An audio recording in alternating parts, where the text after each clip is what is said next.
start by apologizing. If by the time I'm done talking, you'll be upset, depressed, or even angry. But that is precisely my intention. I hope that we can channel that anger into some constructive conversation that will lead to solutions to some of the problems that I'm going to highlight in my talk. And I'll tell my talk through 3 short stories. The first I've called simply, Africa is not rising. So you see I'm starting to annoy you.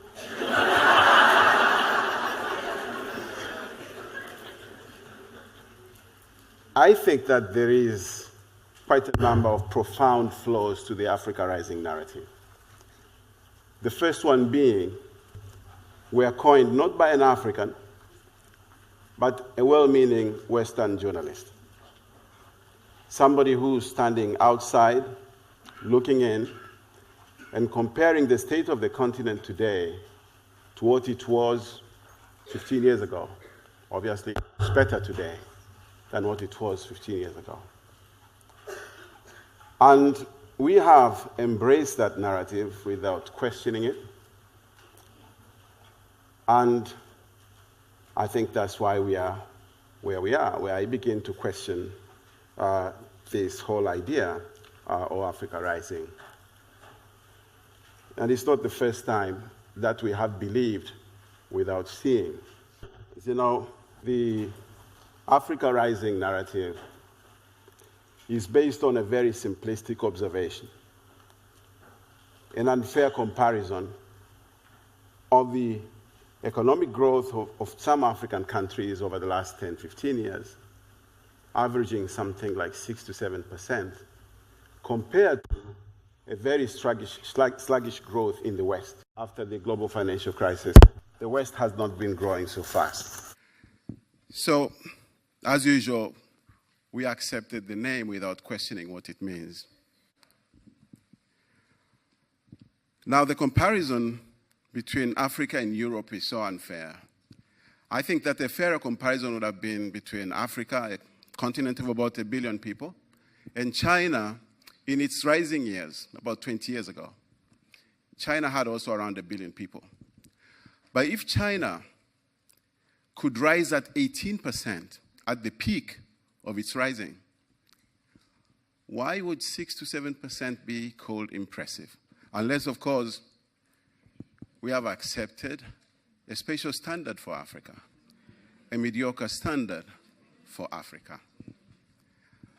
Today, China is growing at 8%, and the whole world is calling it a recession. But Africa growing at 6% is special. Should we accept this standard as Africans? And if so, to what end? Why would we do that? The third flaw that I see in the Africa rising narrative is that we have never actually tried to connect the so-called Africa's rise to decisions by Africans themselves, to connect the rise to decisions.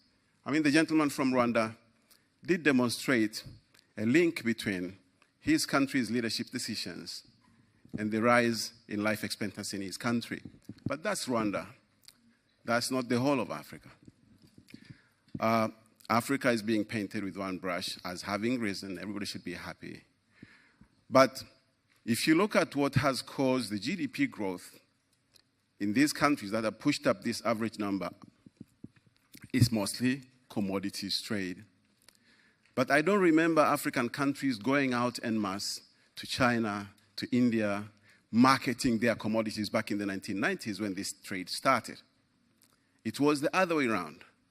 It's the Chinese who came looking. It's the Indians who came looking. It's the big Western oil conglomerates that came looking. Most times, facing resistance and all manner of issues from suspicious Africans who are sitting on resources whose value they don't even understand. That's what happened That's how this rising occurred. It reminds me of a situation where if I'm on a highway and I'm stopped for speeding, I actually don't need the cop to remind me that I was driving above the speed limit. I actually know. It's just been caught. Because I'm driving. I know that I was driving above the speed limit. But what if I was being towed in my own car, and I'm sitting at the wheel of my car, and I have a towing truck in front of me, and we get stopped for speeding? What would I say if the cop came to me in my car that is being towed and said he wanted to give me a ticket for overspeeding? I would admit having oversped because my car is moving above the speed limit, but the guy responsible for the ticket must be the tow truck driver, not me. And because we have not bothered to understand what is driving our rise, but accepted the praise, I think that is a big flaw in this whole narrative that we need to start questioning. I'm going to try and back this up with some facts and figures. You know that in this century, but also even before, you cannot have meaningful development without electricity. Now, France has a population of 65 million people, yet it generates 4 times more electricity, 4 times, than all the 47 sub-Saharan African countries generate for their 805 million people. What that means is that a French person consumes 50 times more electricity than an African today. So what do you say if a Frenchman told you your continent is rising? You have to ask yourself, what exactly is he saying? And then there is a lot of talk about trade. Africa joining the world and becoming a partner in global trade. I don't know if you checked, moving a ton of fertilizer from a US port to the Kenyan port of Mombasa, which is a 9,000-kilometer journey, costs $40. But moving the same ton of fertilizer from Mombasa to Kampala, 1,000 kilometers away, costs $120. That is 30 times. It costs 30 times more to move cargo across African borders than it costs to move cargo to African ports. So you cannot be rising if you are at such a disadvantage. Today, not last year, today. And then energy security.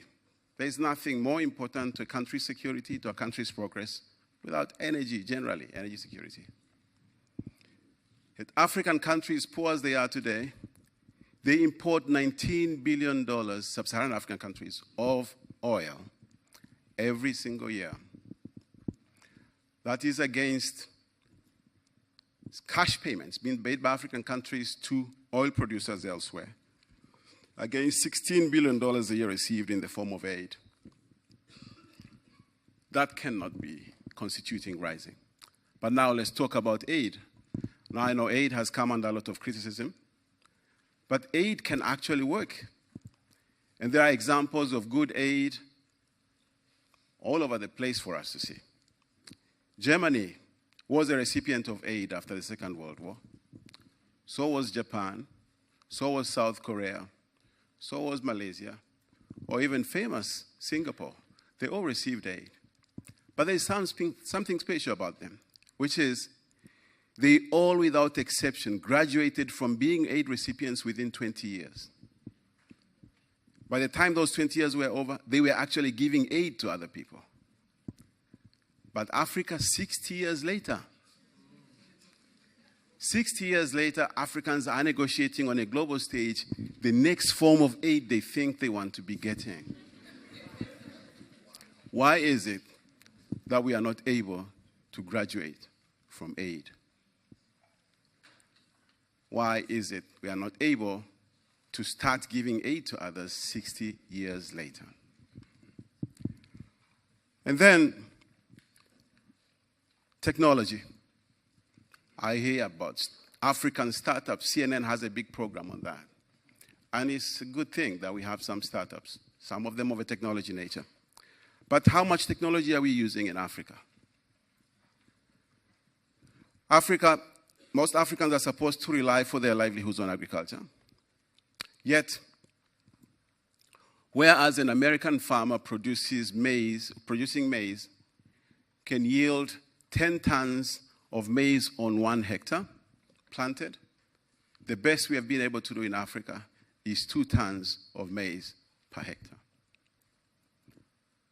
The problem is not just that difference. The problem for me is that 50 years ago, the gap wasn't that big. The gap wasn't that big. But while the rest of the world has moved forward in terms of use of technology in agriculture, Africa seems to have been marking time. That's a problem. Another is irrigation. Africa has abundant rainfall, has abundant lakes and rivers. But today, Africa has the lowest levels of irrigation in the whole world. And when I say lowest, that is whereas South Asia, which has similar weather patterns, is at 37% of farmland irrigated. The whole world is at 20% average. Africa is at 6%. 6%. That's irrigation. How about education? In education, countries have been praised in recent years, especially for their performance or improved performance in primary school enrollment, in girl education, universities being built. But we still have a problem, because in this day and age, where knowledge, higher level knowledge, not just basic knowledge, is going to determine the winners and losers of the global fight that is ongoing right now for control of the precious resources that are left in this world, Africa has the lowest levels of graduates per capita. With countries like South Korea, and you see what South Korea has done, at 67%, Finland at more than 70%, Africa still is at 3% today. So it's not looking very good. And then, share of global trade. Cocoa is an $80 billion business. Over the next 6 years, it will grow to $100 billion. 35% of the cocoa is produced in Cote d'Ivoire. Farmers, we're talking about rising, but the farmers of cocoa in West Africa have been experiencing a sinking experience, not rising. Because in the 80s, they used to get about 16% of the retail price of cocoa. Today, they get 6%. So that cannot be rising. And then there is a whole manner in which we manage our economies in Africa. In the past, we used to blame colonialists, but today, the threat to African economies, or destruction of African economies by Africans, the sabotage of our own economies by Africans, is on the rise. Between 2009 and 2011, Nigeria lost 136 million barrels of oil through theft and other forms of sabotage. This was equivalent to about $1 billion US. The same amount of money Nigeria needed to import wheat, grain, and rice and other cereals over a 4-year period between 2009 and 2012. And environment, I think that is very important. As you will agree with me, the threat to African environment is not from nuclear waste or industrial waste. It is from us. Because in this 21st century, we continue to live the same way we did 1,000 years ago. Now, it's not only Africans who use charcoal and fuel wood to fire them, to cook and heat. 50% of the global population does. But it's only in sub-Saharan Africa where the use of charcoal and fuel wood is growing. And we have seen what it has done to our forests and to our rivers, and to our biodiversity. Now, I want to say that there is no way you can be growing when you are destroying your environment, when you are killing your economy, when your education or the education levels of your people are so mediocre, when your share of global trade is declining, when you have no infrastructure and it's going to take you centuries to build to a level where you can be competitive. That is not rising. So I just wanted to put that in context. But that's not to say that Africa cannot rise. That's not what I'm saying. What I'm saying is that we need to get real. We need to make sure that we do not mistake hype for reality. We do not mistake hope for achievement. That's all I'm saying. And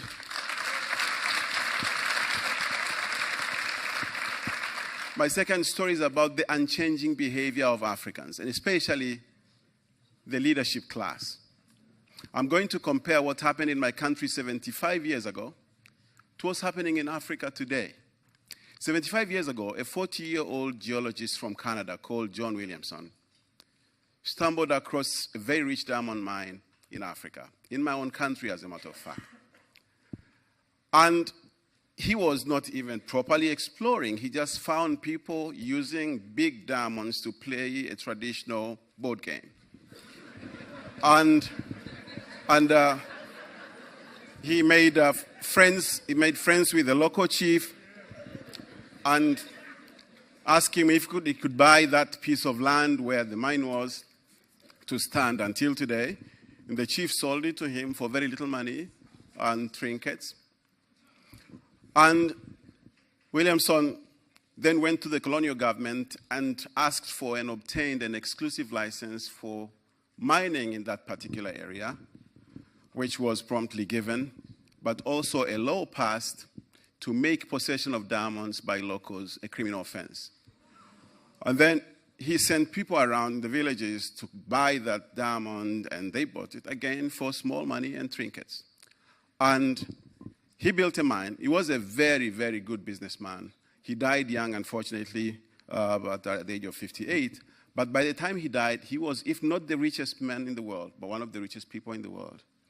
He had built the richest diamond mine in the world within 10 years of getting to that place. What did the people get? The local chief got a modern house, and the people in that area were allowed to use the water that from the dams that he had put together for the mine workers, and they were allowed treatment in the clinic. Now fast forward to this day, and you see big headlines like, and these are true headlines, 5 of the world's biggest oil and gas discoveries were made in the world, were made in Africa in 2012. That's very exciting. We are all very excited. My own country made its own very big discoveries. We didn't make them. It's the latter day John Williamson made the discoveries 2 years ago. And do we know the value? We still don't know.